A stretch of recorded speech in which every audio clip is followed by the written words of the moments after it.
بالله من الشيطان الرجيم بسم الله الرحمن الرحيم إن الحمد لله نحمده ونستعينه ونستغفره ونعوذ به من شرور أنفسنا وسيئات أعمالنا من يهده الله فلا مضل له ومن يضلل فلا هادي له وأشهد أن لا إله إلا الله وحده لا شريك له وأشهد أن محمدا عبده ورسوله اللهم صل وسلم وبارك على هذا النبي الكريم إخوة الإيمان السلام عليكم ورحمة الله تعالى وبركاته. وعليكم السلام ورحمة الله وبركاته. àwọn ẹ̀san ní ọ̀dọ̀ Ọlọ́run ọba lágbára lórí ohun gbogbo kúrò lọ́dọ̀ ṣẹ̀tán ẹni ẹ̀kọ́ ẹni ègbé a bẹ̀rẹ̀ pẹ̀lú orúkọ Ọlọ́run ọba àjọkẹ́ ayé ọba àsàkẹ́ ọ̀run ní ti pàápàá gbogbo ọpẹ́ gbogbo ẹ̀yìn tí Ọlọ́run ọba àlékè ọlá ní ṣe ọba lágbára lórí ohun gbogbo ọba ṣẹ̀dá ọba pèsè fẹ́dá ọba olùdarí gbogbo àlámọ̀rí ẹ̀dá ọba tí ó ṣe wípé òun náà ni ó tó gbójúlé ọba tí ó ṣe wípé òun náà ni ó tó fẹ̀yìntì ọba yìí ni ọba tí a dúpẹ́ fún la fìyìn fún òun ni a sì gbójú wálé òun ni a fẹ̀yìntì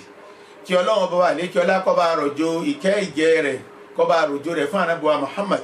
sallallahu ta'ala alayhi wa sallam ẹni tí a fi iṣẹ́ ìkẹ́rán tó sì mú iṣẹ́ náà dé ògóńgó ìkẹ́ Ọlọ́run bá kàn bẹ́ fún àwọn ará ilé rẹ̀ àti àwọn sàábé rẹ̀ àti gbogbo àwọn olùtẹ̀lé rẹ̀ ní ti dáadáa tí dídẹ́ gbọdọ̀ lè kíyàmá ẹ̀yin ọmọ ìyá mi nínú ẹ̀sìn akíra ní kíkí tọ́lá wípé àláfíà Ọlọ́run ọba àti orí àjẹjẹtàn rẹ̀ kí wọ́n máa bẹ fún ẹnìkọ̀ọ̀kan wa Ọlọ́run ọba àlékiọlá tó mú wa sọ̀rọ̀ ní ìjókòó tafsir Ahlus-Sunnah wal-Jamā'ah ti Sábóngèrè ní ìlú Zaria ń bí láti inú Suratu Tawbah Ọlọ́run ọba àlékiọlá ó ń kìlọ̀ fún wa nípa àwọn mùnáfìkí torí pé bá ṣe wà nígbà yìí òjíṣẹ́ Ọlọ́run bá sallallahu alaihi wasallam bẹ́ẹ̀ náà wọ́n tún bẹ láyé lóde òní tó ṣe pé ní wọ́n fi ojú jọ mùsùlùmí àmọ́ ní ọkàn wọn kèfèrí ni wọ́n ọlọ́ni ọ̀ọ́rì wọn rẹ̀ ànábì sallallahu alaihi wasallam ikọ̀ oríṣiríṣi ni wọ́n àwọn kan bẹ dúkìá ń bẹ lọ́wọ́ wọn àmọ́ síbẹ̀síbẹ̀ wọ́n máa wá gba ìyọ̀ǹda lọ́dọ̀ rẹ̀ ànábì sallallahu alaihi wasallam wípé sábàbí ni o táwọn fi ní lọ sí ojú ogun àwọn akọ̀kan bẹ àwọn ọ̀tẹ̀ ní wá rárá wọ́n takú wọ́n sì jókòó kalẹ̀ nínú ẹni tó sì yẹ kí wọ́n jagun jihad ni wọ́n àwọn lọ́pọ̀lọ́wọ́n bá àtòjíṣẹ́ rẹ̀ nírọ́ Ọlọ́run fún wa ní oríṣiríṣi àpèjúwe nílùú wọn báwọn Ọlọ́run wá tún sọ pé àwọn kan bẹ́ o ẹni rere làwọn o mùmíní dáadáa làwọn àwọn albakaun àwọn ẹlẹ́kún tó ṣe pé ní àìní ìlóṣe sábàbí tí wọ́n tí ọ̀jọ̀ wọn lọ sójú ogun wọ́n wá bá òjíṣẹ́ Ọlọ́run bá sallallahu alaihi wasallam pé rẹ̀ òjíṣẹ́ Ọlọ́run tálíkà ni wà ní tá a fi lè lójú ogun bá a wà nǹkan ẹjọ́ wọn gbé wa dání ẹjọ́ àná pẹ̀lú yín ká lọ jagun ànábì sọ̀rọ̀ sáà ń pè wallahi mo ní nǹkan tí mo lè fi gbé lọ sójú ogun ẹ lọ fọkàn balẹ̀ ẹ lọ farabalẹ̀ ọwọ́ Ọlọ́run bá lọ́kàrà pẹ́yìn ò lọ sójú ogun wọ́n pẹ́yìn dà pẹ̀lú ìbànújẹ́ wọn wá ń sọ ẹkún pé wọ́n Ọlọ́run ó sì rà wá náà lọ́rọ̀ wá sí alólòsì nípa àlejagun sójú ọ̀nà rẹ̀ Ọlọ́run ọba Ọlọ́run wá ń sọ àwọn ìròyìn Ọlọ́run sọ fún ànábì wa Muhammad sallallahu alaihi wasallam Ọlọ́run tó wọ́n tún tẹ̀síwájú pé àwọn kan bẹ sẹ́nu amùnáfìkì wọ́n máa fowókọ́ Ọlọ́run bá búra lórí irọ́ fúnra ànábì wa Muhammad nítorí kó lè bá àrójú rí ẹ̀yin ọmọ ènìyàn láti rí ìbínú èmi Ọlọ́run bá ṣẹ̀dá Ọlọ́run bá lékọ́lá ní bismillahir rahmanir rahim. أعوذ بالله من الشيطان الرجيم بسم الله الرحمن الرحيم يعتذرون إليكم إذا رجعتم إليهم قل لا تعتذروا لن نؤمن لكم قد نبأنا الله من أخباركم وسيرى الله عملكم ورسوله ثم تردون إلى عالم الغيب والشهادة فينبئكم بما كنتم تعملون. ọlọ́ni ya'tadhiruna ilaykum idha raja'tum ilayhim ọlọ́ni ìlànà Muhammad sallallahu alaihi wasallam nígbà tí ẹ bá padà dé ìgboro Madina ẹ rí àwọn kọ̀ọ̀kan tó wà nù àwọn mùnáfìkí wọ́n mọ̀ á máa sọ sábàbí kí ló fà á tí ó jẹ́ kí àwọn wá sójú ogun wọ́n máa ṣàlàyé rẹ̀ fún kul la ta'tadhiru lan nu'mina lakum rẹ̀ ànábì máa sọ fún wa wípé ẹ má wá wàwí kankan nígbà yẹn gbọ́ lórí gbogbo àwáwí ọ̀rọ̀ tẹ bá mú wa kọ́dí naba'ana Allahu min akhbarikum ọlọ́run ọba ti fún wa níròyìn yìí ọlọ́run ti ṣàlàyé yín fún wa wa sayara amalakum rasulu gbogbo sẹ́tẹ̀ ẹ̀sìn pátá kò sí ìtọ́pamọ́ fọlọ́run ọba kò sí ìtọ́pamọ́ fún òjíṣẹ́ rẹ̀ sallallahu alaihi wasallam thumma turadduna ila alimil ghaibi wa shahada tó bá dijọ́ gbẹ̀ndẹ̀ àlìkìyàmà ẹ wà á lọ pàdé ọlọ́run ọba yín ní ẹsẹ̀ ògbèjì ẹ lọ pàdé ọba tí ó mọ ìmọ̀ ìkọ̀kọ̀ àti ìmọ̀ gbangba fayunabbi'ukum bima kuntum ta'malun gbogbo tẹ́ wá gbé ilé ayé ṣe níṣẹ́ pátá ọlọ́run ọba àlekí ọlá yóò máa fún nírò bó bá yẹ pé àlìjánà lọ ẹ̀kọ́ rẹ̀ yọ já sí ni o yọ já sí ká nínú nọ́ọ̀sì lọ ẹ̀kọ́ rẹ̀ yọ já sí yọ máa já síbẹ̀ ìyẹn ni pé sha'atadu lakum haula al-mutakallifun an ghazwati Tabuk àwọn olórí kunkun tí wọ́n kọ̀ tún lọ sójú ogun Tabuk tẹ́ bá ti ń dé ẹ̀rí wọ́n mọ̀ ọ̀rọ̀ bá wá bá rẹ̀ ànábì sallallahu alaihi wasallam wọ́n á máa gbé àwọn ẹ̀rọ bàǹtàbàǹtà wá bọ̀ nígbà tẹ́ bá dé tẹ́yìn bẹ́ wo ogun ó lẹ̀ tán tẹ́ ti lọ jihad tẹ́ ti dé rẹ̀ ànábì máa sọ fún wa pé látàtàdìrú ẹ má wá àwáwí kankan torí pé gbogbo tẹ́ bá sọ àti ẹ̀ nígbà yẹn gbọ́ ni torí pé ọlọ́run bá lè kí ọlá ti sọ gbogbo tí ń bẹ lẹ́mìí yín tí ń bẹ lọ́kàn yín àwọn ète èròkèrò àti àgàbàǹgebè tí ń bẹ lẹ́mìí pátá lọ́nà bá lè kí ọlá ti tún yín láṣìírí ọlọ́run sì mọ ìtẹ́ ẹ̀ ṣe ilé ayé ìtẹ́ ẹ̀ ṣe lọ́wọ́lọ́wọ́ ìtẹ́ ẹ̀ ti sẹ́ ìtẹ́ tó máa ṣe níwájú ọlọ́run bá lè kí ọlá mọ̀ kò sí kan tí ọ̀pá máa fún ọlọ́run bá lè kí ọlá tẹ́ ẹ bá gbọ́n ìtọ́ yẹ kẹ́ ẹ ṣe ní kẹ́túbá kó nínú wa àgàbàgebè kẹ́túbá kó nínú wa mùnáfìkì kẹ́ ẹ di mùsùlùmí òdodo torí tẹ́ ẹ bá ṣe bẹ́ẹ̀ ọlọ́run bọba àlékè ọlá o ọlọ́run bọba àlékè gbẹ ẹ bá kú tí a bá kó ẹ déwájú ọlọ́run bọba àlékè ọlá òun ni ó wàá dìtámì kí ni tí ó fi yín sí torí pé kò sí tẹ́ ẹ ṣe tọpamọ́ fọlọ́run bọba àlékè ọlá ọlọ́run bọba àlékè ọlá tún wá tẹ̀síwájú láti fún wa lóye nípa àwọn mùnáfìkì ọlọ́run ní sayahlifuna billahi lakum إذا انقلبتم إليهم لتعرضوا عنهم فأعرضوا عنهم إنهم رجس ومأواهم جهنم جزاء بما كانوا يكسبون الله سيحلفون بالله لكم إذا انقلبتم إليهم لتعرضوا عنهم bẹ́ẹ̀ mùsùlùmí bá ti ń gún rí kò lọ́dọ̀ wọn yín pé ẹ fẹ́ gbọ́ ẹjọ́ wọn ẹ gbọ́ tí wọ́n á máa búra pẹ̀lú ọkọ̀ ọlọ́run ọba fún yín pé wàláhì tàláhì bíláhì ìyàwó mi náà gbádùn ní ọ̀jẹ̀ ńlẹ̀ wá sójú ogun èmi náà kọ̀ ọmọ pé èèyàn rẹ ní mí ọmọ pé mú ẹsẹ̀ yẹn bẹ́ẹ̀ inna lillahi wa inna ilayhi raji'un ọlọ́ni àwọn mùnáfìkì wọ́n máa búra pẹ̀lú àwọn wọ́n máa ṣe àwọn àbúrá ńláńláńláńlá fún ẹlòmíràn pé tó wá pé rọ́ọ̀nù ló ń pa káyé wọn bàjẹ́ kọ́run wọn bàjẹ́ gbogbo ẹ̀ náà ti bàjẹ́ ọ̀rẹ́dẹ̀ kó tó máa fẹnu bàjẹ́ ó ti fi ìwà ọwọ́ rẹ̀ ó ti bàjẹ́ tẹ́lẹ̀ ìyún tẹ́ bá dé gbòòrò Màdínà tẹ́ darí ogun ọlọ́ni wọ́n máa gbé àwọn ẹ̀rí àwọn àwáwí irọ́ wọ́n máa gbé fún yín tẹ́ bá ti ń gbúrúkú lọ́dọ̀ pé àwọn ò ní kankan ẹ̀yìn inú ọlọ́run wọ́n máa sọ torí kí wọ́n lè bá àrí ọ̀nà ẹ̀yìn ọmọ èèyàn wọn ò mọ̀ yí pé ní eléyìí gan orí ibú ni fáwọn fárídù ánimọ̀ ọlọ́ni ẹ gbúrúkú lọ́dọ̀ wọn ẹ ní kankan ṣe pẹ̀lú wọn innahum rijis ọlọ́run lẹ́gbẹ̀ẹ́ ni wọ́n la ilaha illallah ọlọ́run ní ẹ má bá wọn ṣe ẹ kà wọ́n kún bí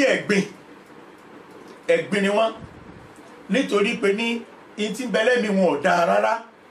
èrò burúkú nítorí èrò burúkú tí ń bẹ lẹ́mìí wọn wà fà wá sí ìdúbà wà tí ni ìkọ̀kọ̀ wọn ò tiẹ̀ dá kò ṣeé rí ọlọ́run ní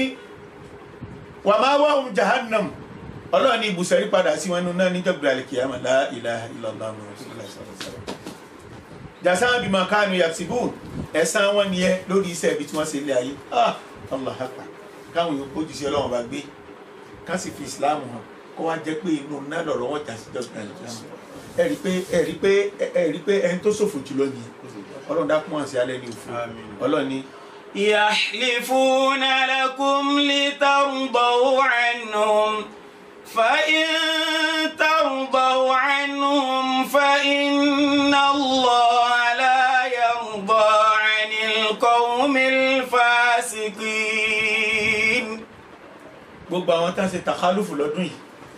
wọ́n ní wọ́n tó nǹkan bíi 80 àwọn bíi 90 ni wọ́n 100 ni wọ́n torí bá ṣe ń wò wọ́n ikọ̀ àwọn bíi 10 ni àwọn bíi 8 ni bíi àwọn bíi 5 ni wọ́n bí wọ́n ṣe wà nù àwọn olóòórùn wọn àwọn tó nífà tó lè kan náà àwọn tó pé ní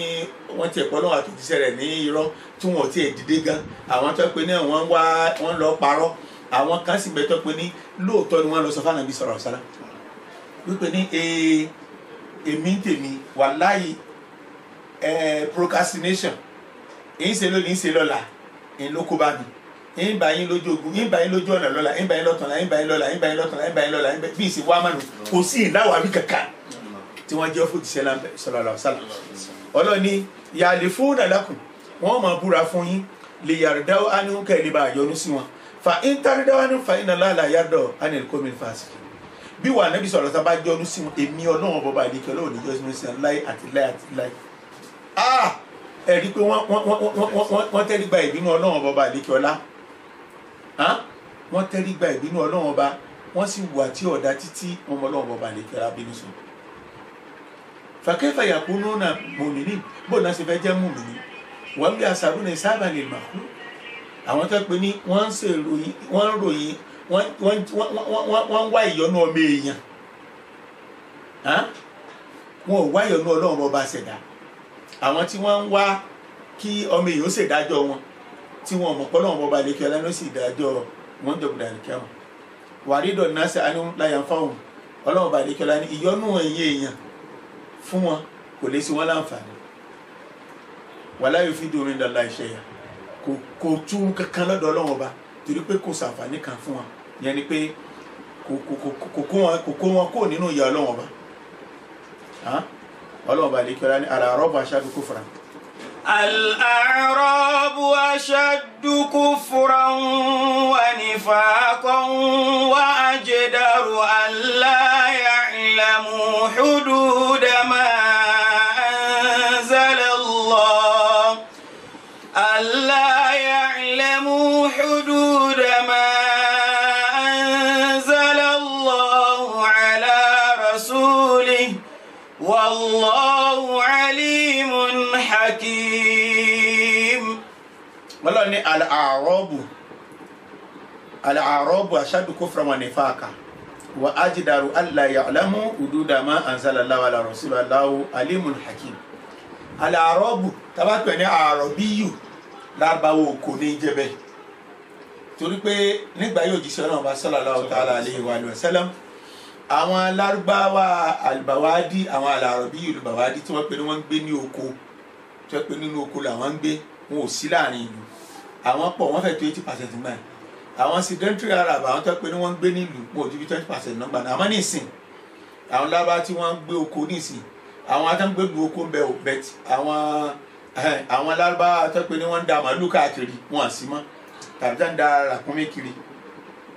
bọ́n bá tiẹ̀ wà gan ojú bí 2% máa lọ mọ́ nísìn ní Jaziratul Arab so àwọn tá à ń pè ní lárúbáwá oko àwọn náà ní àwọn lárúbá tí wọn ò láìfù gbú ọmọ wọn láà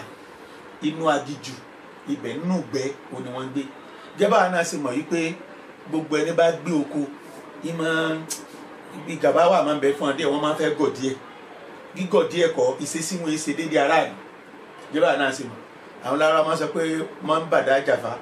wàlàkánà yàmẹ́ni pé bá gbé lóko yọ gọ̀ díẹ̀ kódà kó sì jọ méjì pé lọ́ba lò ní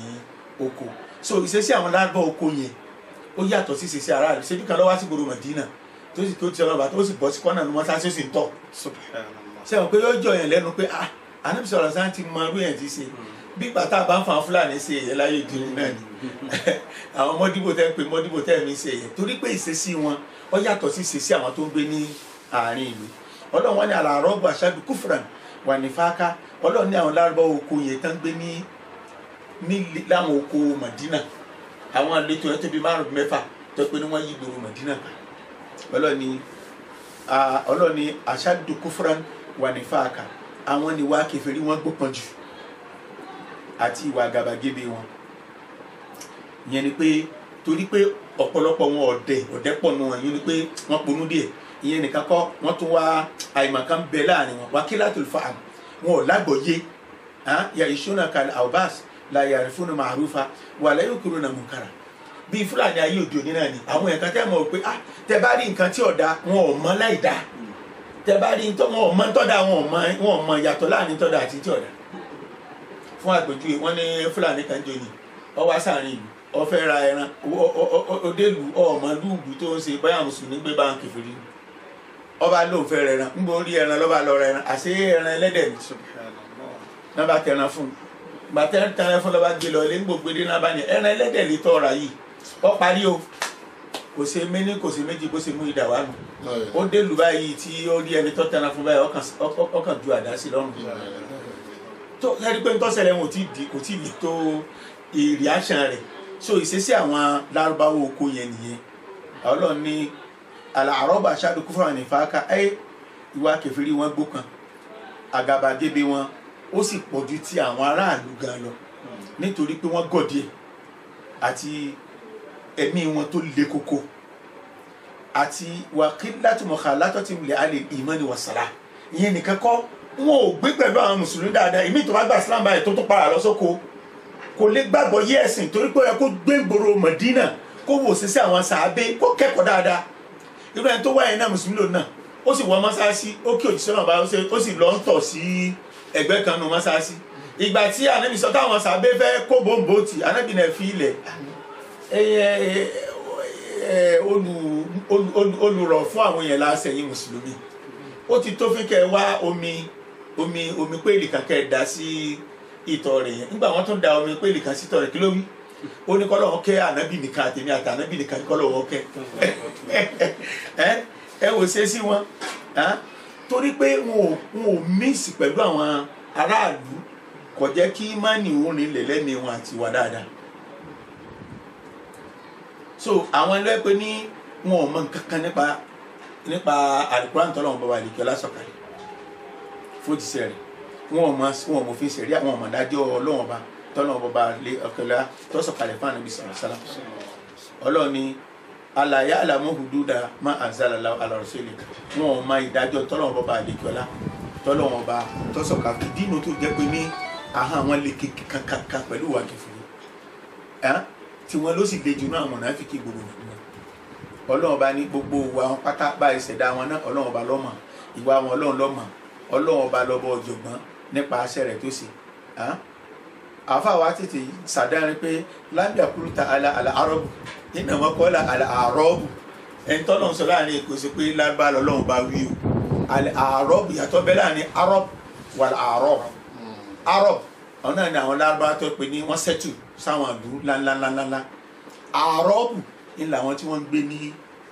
ní ìletò ní oko káàkiri torí pé ẹlòmíì bá fẹ́ tu yóò ní àlà àrọ́bù àti pé àwọn lárúbá àwọn ní kẹfìrí wọ́n gbópọn ju àlà àrọ́bù lọ́lọ́run sọ ní oní pé àwọn lárúbá wo oko tó yẹ pé ní wọ́n jìnnà sáàrin ìlú wọ́n jìnnà sí ọ̀rọ̀ Ọlọ́hun Ọba wọn ò mọ tọ́lọ́hun Ọba wí wọn ò mọ tánàbí sallallahu alaihi wasallam ìtọ́ba wa lùnú gbọ́n gbà mí náà tọ́ bá gbà sílámù balabala báyìí ń para lọ sóko náà torí láìfokò yẹn ó tẹ̀ wọn lọ́rùn ju ti gbòòrò lọ Ọlọ́run bá ní. ومن الأعراب من يتخذ ما ينفق مغرما ويتربص بكم الدوائر عليهم دائرة السوء والله سميع عليم. Ọlọ́run ní wa mina al-a'rabi man yattakhidhu ma yunfiqu maghraman wa yatarabbasu bikum dawa'ir. Ọlọ́run ní tún bẹ lára àwọn lárúbáwò oko yìí kó lè bá ayé rẹ̀ Ànábì Muhammad sallallahu alaihi wasallam àtàwọn sàábé wípé nínú wọn kìí ṣe gbogbo wọn o ń bẹ nínú wọn àwọn aláìmọ̀kan àwọn tó pé ní wọ́n kàn wò ní pé zakati Ànábì sallallahu alaihi wasallam ń gbà lọ àwọn pé owó ọmọ gọ́ọ̀lù àwọn náà yìí wọ́n ka owó nǹkan bí ìgbà tó pé ní àsárà ni owó yẹn jẹ́ fáwọn nígbà tí wọn lágbọ́yé ẹ̀sìn wọn ò mọ oore ńlá tí ń bẹ fún wọn lára owó tí wọ́n ná yẹn iná fàtọ́ pé lọ́pọ̀lọpọ̀ wọn wò pé ṣebí gbàdí fún gbàdí ẹ̀ ni ṣebí ìgbà nísìnyí wọn lágbára wọn lè ní amúwo zakawa ẹ jẹ́ kánà bí òkúta kẹ́nìkan kankan bẹ́ẹ̀ nìkan dà kó lóun wá fẹ́ gbowó sàkà lọ́wọ́ wa nínú ẹ̀mí wọn náà tàbí pé ṣebí gbà ló sì wà nísìn báwọn kèfèrí bá jẹ àwọn mùsùlùmí lágbára tí wọn bá jẹ wọn pátá nísìn owó wọn àwọn ò ní san mọ́ so gẹ́gẹ́ bí ìṣesí àwọn ará oko gẹ́gẹ́ bá a ṣe mọ̀ gẹ́gẹ́ bí ìṣesí wọn wọ́n wòó pé àsìkò kan bẹ tó yẹ pé ní bí ìgbà bá tún yí padà tó ṣe pé ní gbogbo owó yẹn àwọn ò ní ná mọ́ èrò wọn sì ní pé ńgbà tí ó bá sí Islam wọn tí ó bá sáwọn mùsùlùmí mọ́ lọ́lọ́run wá ní àléhùn dá ìrátù sáà èrò bí wọn tán gbà náà ni kó sì máa ṣẹlẹ̀ lórí èrò bí tán gbà gbò òjíṣẹ́ Ọlọ́run bá tàwọn sàbí rẹ̀ sallallahu alaihi wasallam àdúrà nílẹ̀ tààlà àléhùn àjùmọ̀ iná ni kó máa ṣẹlẹ̀ àwọn lórí wallahu sami'un alim gbogbo ń tán sọ kẹ́lẹ́kẹ́lẹ́ tí wọ́n sọ ní kọ̀kọ̀ wọ́n sọ ní gbangba wọ́n sọ yékéyéké wọ́n sọ yùkùyùkù ẹ dápẹ́ òun lọ́pàá mọ́ fọ́lọ́wọ́n bọ́ba àlékí ọlá ń bẹ̀ Ọlọ́run bọ́ba àlékí ọlọ́ba elétí ìgbàrú èkó sí tẹ́ ẹgbẹ́ tọ́lọ́wọ́n bó gbọ́ o alimun gbogbo nǹkan pátá ni ìmọ̀ Ọlọ́run bá sì rọ kiri káàrí Ọlọ́run bá àlékí ọlá ní. ومن الأعراب من يؤمن بالله واليوم الآخر ويتخذ ما ينفق قربات عند الله وصلوات الرسول ألا إنها قربة لهم سيدخلهم الله في رحمته إن الله غفور رحيم. Ọlọ́run wa mina al-a'rabi man yu'minu billahi wal yawmil akhir ẹ sì wá gbọ́ ń bẹ́ẹ̀ nú àwọn Lárúbáwá oko yìí náà àwọn tí wọ́n ní ìmánì tó pé ní ìmánì wọn ò yẹ kó gbò lọ́dọ̀ Ọlọ́run bọ́ba àlejò ọlá ìmánì wọn èsì ìmánì rọ́ kò sí nífà kankan kò sí àgàbàgebè níbi ìmánì wọn gbọ́ Ọlọ́run bá gbọ́ ní ti sàǹsà wọ́n sì gba ọjọ́ gbọdọ̀ àlè kìámà gbọ́ wa yatakhizu ma yunfiqu qurbatin inda Allah rí ìgbà tó dé stage kan ó di pé rírí àwọn ọmọ ogun láti bàwádì náà ni àti rí àwọn ọmọ ogun tó jagun síjọ ọ̀nà náà àwọn tó ja jihad tó pọ̀ jùlọ àwọn àrọ́bù yìí náà ni o alábà oko yìí ni tó pé ní wọ́n ràn ẹ́ sáwọn governors pé ẹ jẹ́ ká ẹ send down volunteers tí wọ́n ti tẹ́ láti jagun sójú ọ̀nà Ọlọ́run ọba ẹ bá àfihàn ránṣẹ́ sí gbòòrò Mẹdínà kan lọ jagun bí kan lọ jagun bí kan lọ jagun bí ìyẹn nìkan kọ́ àwọn alábà oko ọ̀rọ̀ ń bẹ lọ́dọ̀ wọn gan ràkúnmí ẹlòmíì ọlọ́lọ́mọ yìí màálù ẹlòmíì ọlọ́lọ́mọ yìí ẹran rẹ̀ ọlọ́lọ́mọ yìí tọ́pọ̀ ní tí wọ́n bá gba ọ̀rọ̀ yẹn wọ ìgboro Mẹdínà dúkìá gidi ni so àwọn kan bẹ́ẹ̀ nínú wọn tó pé ní wọ́n ń ná owó yẹn wọ́n ń ná sójú ọ̀nà Ọlọ́run ọba tí wọ́n pé ní wọ́n fi ń wá ẹ̀sìn wọn Ọlọ́run ọba Ọlọ́run ọba ti yọ́nú sí i Ọlọ́run ti gbà á lọ́wọ́ wọn torí pé wọ́n mọ rírì owó tán ná Ọlọ́run ọba àlejò Ọlọ́run sì yọ́nú síbẹ̀ fún wọn wọ́n sì ń fi tọrọ àdúrà látẹnu òjíṣẹ́ lánàbọ̀ Muhammad sallallahu alaihi wasallam ìyẹn ni kurbatin dàlá wa salawati rasul kìí ṣe ìrun láti mọ salawati síbi àdúrà látẹnu ànábìwá Muhammad sallallahu alaihi wasallam ànábì tọrọ fún yẹn ó ṣoríire nígbà tí ń bẹ láyé tọtọrọ fún wọn ó ti ṣoríire ala innaha qurbatun lahum Ọlọ́run bá ní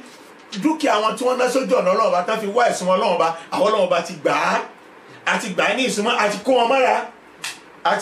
àti gbà á bẹ́ẹ̀ fún wọn Ọlọ́run ní sayudkhiluhumullahu fi rahmatihi nígbàgbọ́dọ̀ àlìkìyàmà wọ́n ti ṣoríire torí pé Ọlọ́run bá ní òun ó gbà wọ́n sínú wọ́n gbà wọ́n sábẹ́ ààbò àánú òun Ọlọ́run bá kí ni ìtumọ̀ rẹ̀ wọ́n wọ ọgbà àlìjánnà níbẹ̀ níjẹ́bẹ̀ ní pé wọ́n ó wà nínú àwọn ẹni ire àánú Ọlọ́run bá máa bẹ fún wọn lẹ́ànàmọ́ ànfàkú aṣọ dìkínà mukhlisin toró tí wọ́n ná yẹn wọ́n ná pẹ̀lú ọkàn kan ní pẹ̀lú ìmánì wọ́n fi ná wọ́n yẹ ṣe bí àwọn àrọ́bùtà kọ́kọ́ tó pé ní wọ́n kàn ná pé ẹ̀ gbà lọ́wọ́ ẹ̀ má gbà díẹ̀ náà lẹ́yìn gbà àmọ́ àwọn ilé ìmọ̀ kó táwọn ná yẹn kùrùbáàtù wọ́n mọ̀ pé ìsúnmọ́ Ọlọ́run bá ní wọ́n sì fi ń tọrọ kí ni salawatu rasul wọ́n fi ń tọrọ àdúrà lẹ́nu òjíṣẹ́ ńlá ànábùwà Muhammad sallallahu alaihi wasallam wọ́n ní ikhlas yẹn ni pé ẹ̀san bẹ pẹ̀lú ìmánì wọn àti owó tí wọ́n ná àlà iná àkúrúbàtò láwùn Ọlọ́run ti gbà á yóò máa jẹ́ in tí wọ́n gbà lérò bẹ́ẹ̀ náà ló sì máa jẹ́ fún wọn Ọlọ́run sayyidukumullahu fi rahmati Ọlọ́run bá àlékọ́lá ó ti tẹ́wọ́ gbà wọ́n sínú ọgbà àlìjánnà rẹ̀ inshallah ń jókòó rẹ̀ kíyámà inna Allaha ghafurur rahim ní ti pàápàá Ọlọ́run bá àlékọ́lá ọba tó gbáyè ní àforíjì ni tó bá foríjì ẹ̀dá tán Ọlọ́run bá ṣe kíni o Ọlọ́run ọkẹ́ ọ̀bẹ bá jáde express Ọlọ́run wá ní. والسابقون الأولون من المهاجرين والأنصار والذين اتبعوهم بإحسان رضي الله عنهم ورضوا عنه وأعد لهم جنات